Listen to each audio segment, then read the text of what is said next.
క్షయమైన ఆహారము కొరకు కష్టపడకుడి గాని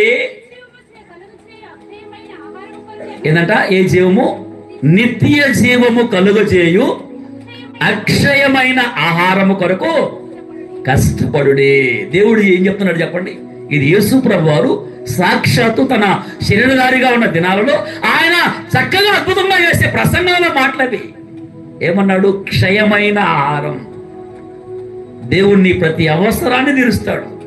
నీకు కారులు అవసరమైన దేవుడు ఇస్తాడు, బంగ్లాలు అవసరమైన దేవుడు ఇస్తాడు, నీకు ఎంత ఉన్నతంగా దేవుడు నిన్ను దీవించాలని దీవిస్తాడు. కానీ విలాసవంతం కోసం అడగబాకు దేవుణ్ణి. యేసు ప్రభువుని నమ్ముకుంటే ఇవన్నీ వస్తాయని మాత్రం అడుకోబాకు.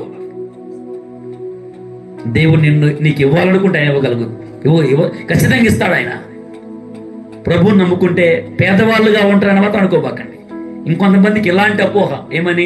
యేసు ప్రభువుని నమ్ముకుంటే దరిద్రులుగా ఉంటారంట, యేసు ప్రభువుని నమ్ముకుంటే పేదరికంగా ఉంటారంటే, నువ్వు పుట్టినప్పుడే పేదరికంగా పుట్టావు, ప్రభువుని నమ్ముకుంటే పేదరికంగా ఉంటారు బలైదా?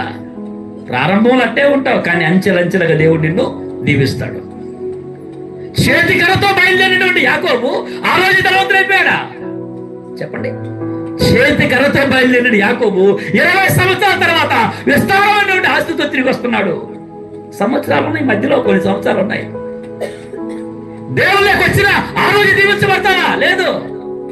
క్రమక్రమంగా దేవుడు దీవిస్తాడు. ఓపికతో ఉండు, ఓపిక ఎదురు చూడు, ఓపికతో దేవుని దగ్గర కనిపెట్టు.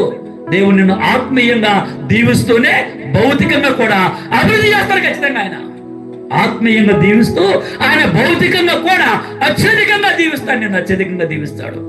మీరు నమ్మండి, దేవుడు పేదరికంలో పెట్టే దేవుడు కాదు.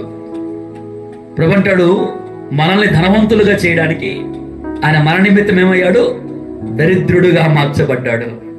నిన్ను నన్ను ధనవంతులుగా చేయాలని ఆ ధనం ఏదో భౌతిక సంబంధమైంది అనుకోబాకండి, ఆ భ్రమలో ఉండబాకండి. ఆత్మ సంబంధంగా నీవు ధనవంతులు అయితే భౌతిక సంబంధంగా నీ ప్రతి అవసరం తీర్చడానికి దేవుడు ఆర్థికంగా అన్ని విషయాల్లో కూడా ఆయన అభివృద్ధి చేసే దేవుడు, ఆశీర్వదించే దేవుడు. నీకు